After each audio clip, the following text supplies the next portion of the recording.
Magneto is based on Malcolm X. Charles Xavier is based on MLK.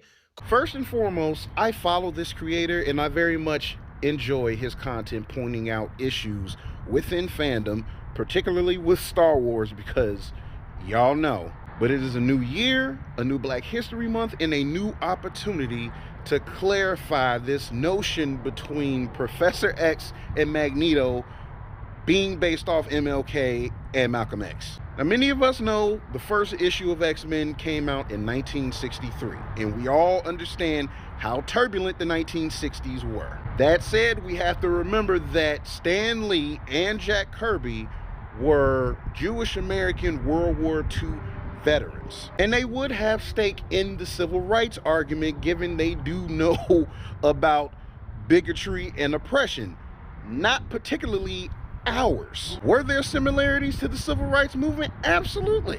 Has Stan Lee affirmed sentiments from fans that is how they relate to the characters? Sure. Especially when this epilogue story premiered in 1966.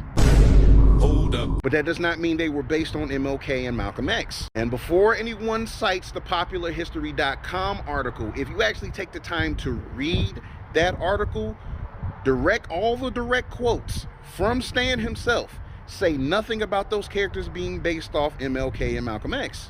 And that brings us to the X-Men that we all know and love thanks to Claremont. In a 2016 interview by Empire Entertainment, Hold up. Claremont states that even though he feels that the comparisons are valid, those were not the inspirations for his interpretation of Professor X and Magneto. He states that it is presumptuous of him to base characters off of black leaders, with him being a British national that derives from the mountains of Caucasus, and instead got his inspirations from Israeli prime ministers who rose to power at the time. The key thing to take away from all of this is that at its core, Stan Lee's whole thing was that he wanted the stories to relate to everyone. I just want to remind everyone that even though our feelings can be validated, doesn't necessarily mean that it is undeniable fact.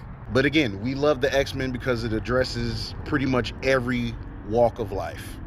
Oh, and Killmonger was half right, because